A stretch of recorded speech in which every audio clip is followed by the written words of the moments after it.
इस वक्त हम शक्ति फार्म में और हमारे साथ है भाजपा के प्रत्याशी प्रकाश पंत। आइए प्रकाश पंत से बात करेंगे। लगातार सुबह से वो सभी मतदान बूथों पर जा रहे हैं। उन्हें क्या लगता है कितनी जीत उनको अपनी सुनिश्चित यहाँ पर दिखाई दे रही है, क्या हालात उन्हें यहाँ पर देखने को मिलेंगे? प्रकाश जी स्वागत है नेटवर्क 10 में, बहुत बहुत। देखिए, जो ज़बरदस्त रुझान मतदाताओं में देखा मैंने, वो निश्चित रूप से मैं हृदय से उनका आभार व्यक्त करना चाहता हूं।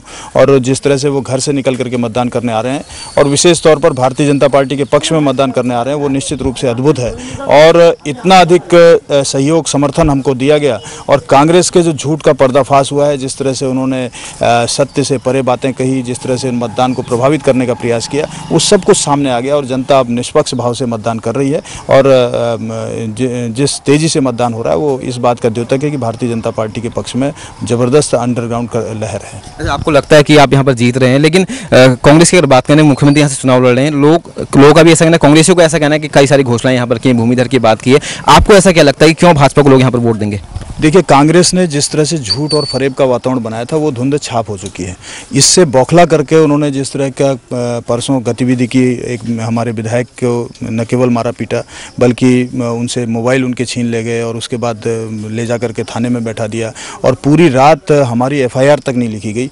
और ये इस बात को प्रदर्शित करता है कि कैसा वो आगे को राज देने वाले हैं। जो इन 3 महीने के अंदर कांग्रेस ने इस उत्तराखंड राज्य को बर्बादी के कागार पर लाकर खड़ा किया है, वो इस बात का द्योतक है। और जो आज गरीब आदमी जिस तरह से परेशान हुआ है, उसको सरकारी सस्ते गल्ले की दुकान में सामान नहीं मिल रहा और केवल 3 महीने के अंदर अंदर हुआ है। और ये शासन अगर आगे चल गया तो आगे उस गरीब की स्थिति क्या होगी? जैसा झूठ का वातावरण इन्होंने बनाया था वो स्पष्ट हो चुका है कि भूमिधरी किस तरह की वो देना चाह रहे हैं, कैसी देना चाह रहे हैं। एक भी पट्टा उन्होंने अभी तक नहीं किया, तो वो बात साफ हो चुकी है, इसमें कहीं कोई संशय नहीं है। और अगर भूमिधरी कोई दिलाएगा तो वो प्रकाश पंत दिलाएगा इस क्षेत्र को। अच्छा, एक चीज़ और, कांग्रेस का ये भी आरोप है कि कहीं प्रकाश पंत को यहाँ पर थोपा गया है, बलि का बकरा यहाँ पर बनाया गया और कांग्रेस की जीत सुनिश्चित, इस पर क्या कहेंगे? ये बातें तो बहुत पुरानी हो गई, अब तो नए दौर की बात करो। इस समय प्रकाश पंत सितारगंज को नेतृत्व प्रदान कर रहा है। उस नए नेतृत्व में किस प्रकार का हम करेंगे, क्या हमारे संकल्प है, उसके संबंध में बात करो। ये तो पुरानी बात आप कर रहे हैं, 20 दिन पुरानी। एक चीज़ और कहना चाहूँगा, हम शक्ति फार्म में भी यहाँ पर बंगाली बहुल्य मतदाता यहाँ पर ज़्यादा हैं और भूमिधर की बात की थी, किरण मंडल की बात करें, खुद वो बंगाली हैं, तो खुद वो उनको ये कहना है कि सभी बंगाली जितने भी यहाँ पर मतदाता कांग्रेस पक्ष में यहाँ पर लहर दिखाई दे रही है, मतदान कर रहे हैं। आपको क्या लगता है कि बंगाली मतदाता क्यों भाजपा के पक्ष में यहाँ पर आएगा, खासतौर पर शक्ति फार्म की बात करें? देखिए, शक्ति फार्म क्षेत्र में बंगाली मतदाता भारतीय जनता पार्टी के पक्ष में इसलिए आएगा क्योंकि भारतीय जनता पार्टी में नमो शूद्र जनजाति को अनुसूचित जाति का दर्जा दिए जाने का संकल्प पूरे सरकार का ही नहीं, विधानसभा का संकल्प पारित करके 2009 में भेजा था। इस क्षेत्र ने 2 बार एक विधानसभा में बहुजन समाज पार्टी का समर्थन करते रहे लगातार और लोकसभा में कांग्रेस का समर्थन करते रहे। ये कारण है जिसके चलते हुए भारतीय जनता पार्टी को यहाँ से प्रचंड बहुमत मिला था। आज की परिस्थिति यह है कि जो इन्होंने भूमिधरी का एक सगुफा छोड़ा, गवर्नमेंट ग्रांट एक्ट की जो शर्तें हैं, उन शर्तों में ये प्रावधान है ऑलरेडी कि उसकी अगर 30 साल तक कृषि भूमि है तो उसका भूमिधरी होगी। कोई नया काम नहीं किया।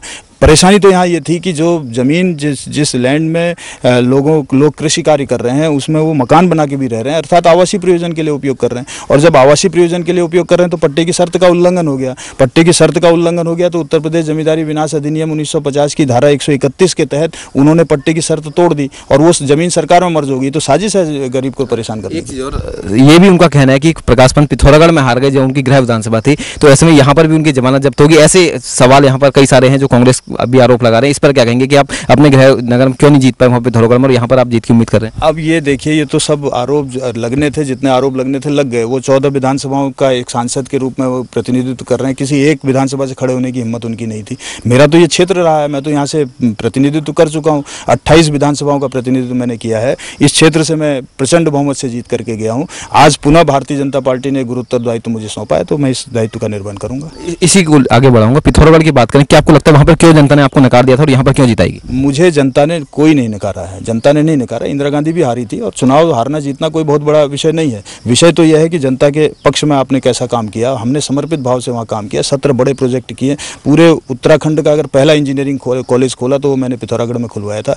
नर्सिंग कॉलेज मैंने वहाँ खुलवाया, नर्सिंग स्कूल वहाँ खुलवाया, वहाँ बेस हॉस्पिटल मैंने खुलवाया, बड़े काम किए हैं। अब ये विषय अलग है। इसी तरह से आज सितारगंज का प्रतिनिधित्व मिल रहा है, तो जो मैंने वायदे 4-5 किए हैं वो वायदे हम पूरे करेंगे। एक चीज़ और, आपको लगता है कि की सितारगंज की बात करें, आप जीत रहे हैं, क्या लगता है अगर आप वाकई में जीतते हैं, जो आपकी बात सच होती है, कितने वोट से आप जीत रहे हैं? वोट तो ये जनता बताएगी, वो आकलन कांग्रेस वाले करते हैं वो कितने वोट से जीत रहे हैं। हम तो चुनाव जीत रहे हैं और जीतने के साथ साथ हमने संकल्प लिया है कि 5 साल के लिए 5 संकल्प लिए, उनको हम पूरा करेंगे। बिल्कुल, हमारे साथ है प्रकाश पंत, भाजपा के प्रत्याशी सितारगंज से। निश्चित तौर पर उन्हें भी उम्मीद है कि यहाँ पर वो चुनाव जीते और अच्छे अंतर से यहाँ पर वो चुनाव जीतेंगे और सितारगंज की जनता उन पर फिर से भरोसा करेगी। शक्ति फार्म से कैमरामैन सागर बिस के साथ दीपक तिवारी।